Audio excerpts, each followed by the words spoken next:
Hello दोस्तों, इस video में हम कक्षा 9 गणित की प्रश्नावली 7.1 का क्वेश्चन नंबर 3 करेंगे। तो पहले आप क्वेश्चन समझिए। यहाँ पर ये फिगर मैंने थोड़ा बड़ा कर दिया है जिससे आपको चीज़ें एकदम क्लियर दिखे। एक रेखाखंड ए बी पर ए डी और बी सी दो बराबर लंब रेखाखंड हैं। तो इस पर एक रेखाखंड ये है ए डी और एक ये बी सी है, दोनों इस पर लंब है। ये 90 और ये 90 है। ठीक है, दर्शाइए कि हमने ये दर्शाना है कि जो सी डी है रेखाखंड ए को समद्विभाजित करता है, यानी ये जो है इसे समद्विभाजित करता है। ओके,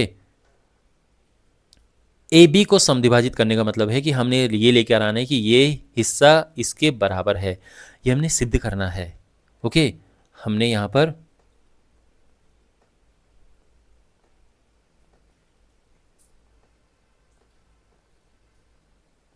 क्या सिद्ध करना है कि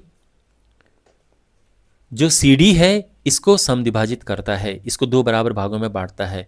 तो इसका मतलब ये है कि ओ ए बराबर ओ बी हमने सिद्ध करना है कि ये और ये बराबर हैं। ठीक है, तो कैसे करेंगे? तो सिंपली आप समझ भी गए होंगे, हमने इन दोनों त्रिभुजों को लेना है और इनको हमने सर्वांगसम सिद्ध करना है। तो जैसा कि मैं हमेशा कहता हूं, यहां पे लिखने से पहले दिमाग में सॉल्व कर दो। तो कैसे ये सर्वांगसम होंगे? देखो, यहां पर ये दिया हुआ नहीं है, ठीक है, तो इसको यहां से हटा देते हैं। ये और ये बराबर हैं, तो ये साइड बराबर हैं। ठीक है, ये कोण इस कोण के बराबर है। ठीक है, और यहां पर ये कोण और ये कोण भी बराबर हैं। जब दो रेखाएं ऐसे एक दूसरे को काटती हैं तो इन ऐसे कोण बनते हैं और इन कोणों को कहते हैं शीर्षाभिमुख कोण, वर्टिकली अपोजिट एंगल्स। ठीक है, शीर्षाभिमुख कोण, और ये कोण बराबर होते हैं। तो ये कोण है इस कोण के बराबर। तो यहां पे कौन सा नियम लगेगा?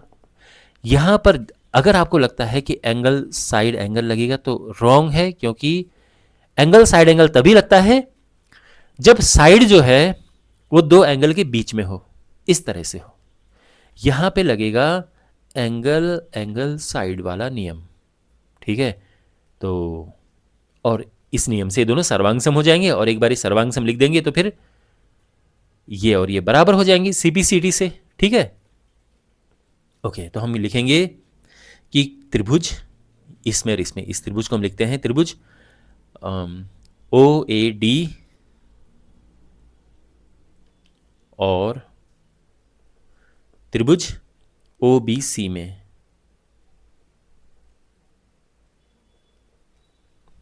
अच्छा, अब इसमें क्या है? तो इसमें सबसे पहले ये कोण इसके बराबर है, ये लेकर चलते हैं। तो कोण ए ओ डी बराबर है कोण बी ओ सी के, और ये बराबर है किससे? ये शीर्षाभिमुख कोण है। फिर ये कोण और ये कोण बराबर है, यानी ये कोण है कोण ओ ए डी बराबर है कोण ओ बी सी के। ये दोनों ही 90 अंश हैं। अब साइड ये बात करते हैं, तो ए डी बराबर है बी सी, ये बराबर है क्योंकि क्वेश्चन में दिया है। ठीक है, तो हम लिखेंगे कि इसीलिए ये त्रिभुज जो कि है त्रिभुज ओ ए डी सर्वांग सम है त्रिभुज ओ बी सी के। त्रिभुज ओ ए डी त्रिभुज ओ बी सी ये सर्वांग सम सिद्ध हो चुके हैं। किस नियम से? एंगल साइड नियम से। ठीक है, और इसीलिए हम ये कह सकते हैं कि ओ ए बराबर ओ बी। देखो, इतना तो आप समझ गए ना कि सर्वांगसम है, एंगल साइड नियम से सर्वांगसम हो गए। और एक बार सर्वांगसम हो जाए तो उनके संगत भाग बराबर होते हैं, और उसी बात को हम कहते हैं सिंपली सीपीसीटी। तो सीपीसीटी का मतलब ही है सर्वांगसम त्रिभुजों के संगत भाग बराबर होते हैं। तो ये दोनों सर्वांगसम त्रिभुज हैं, संगत भाग किसे कहते हैं? तो देखो सिंपल ये है, आसान भाषा में अगर मैं बताऊं कि एक बार त्रिभुज सर्वांग हो गए तो फिर बराबर कोणों के सामने की भुजाएं वो संगत होंगी और वो बराबर होंगी, और बराबर भुजाओं के सामने के कोण वो भी संगत होंगे और वो बराबर होंगे। तो यहां पर ये कोण इसके बराबर है, ये कोण इसके बराबर है, तो तीसरा कोण तो अपने आप ही बराबर हो जाएगा, फिर हो जाएगा ना। तो ये कोण जब भी दो त्रिभुजों के दो कोण अगर बराबर हो गए तो तीसरा अपने आप ही बराबर हो जाएगा। अब ये और ये बराबर है तो इसके सामने कौन सी भुजा है? ये है।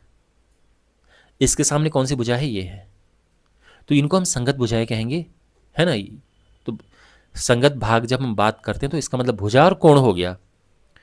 तो ये दोनों संगत भाग हैं और ये बराबर होंगे। तो ये चीज़ क्लियर समझ आ गई? बराबर कोण है, उनके सामने ये भुजाएं संगत भाग हो गए और ये बराबर हो गए। तो वही हमने यहाँ पे लिखा है और इस पूरी चीज़ को शॉर्ट में कहते हैं CPCT। और फाइनली हम कहेंगे कि इसीलिए CD रेखाखंड AB को समद्विभाजित करता है। मतलब जो क्वेश्चन में जो भाषा दी है उस पर हमें अंत करना होता है। CD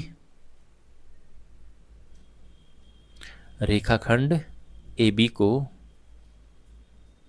समद्विभाजित करता है।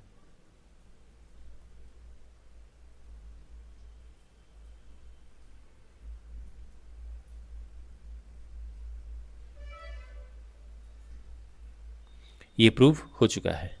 यहाँ से हम बिल्कुल हटा देंगे, केवल जो दिया है वो ही रखेंगे, बाकी हम यहाँ से हटाएंगे, ठीक है ना। तो यहाँ पर क्या एक तरह से शुरू में दिया है, एक तरह से ये भी बराबर हैं इतना। तो फिगर हमारा इतना है। जो भी हम यहाँ पर लिखते हैं ये सब हमने नहीं लिखना है।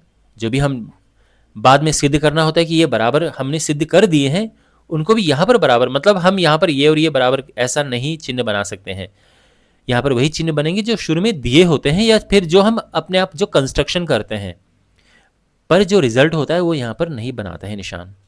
तो ये हम हटा देंगे। क्लियर हो गया?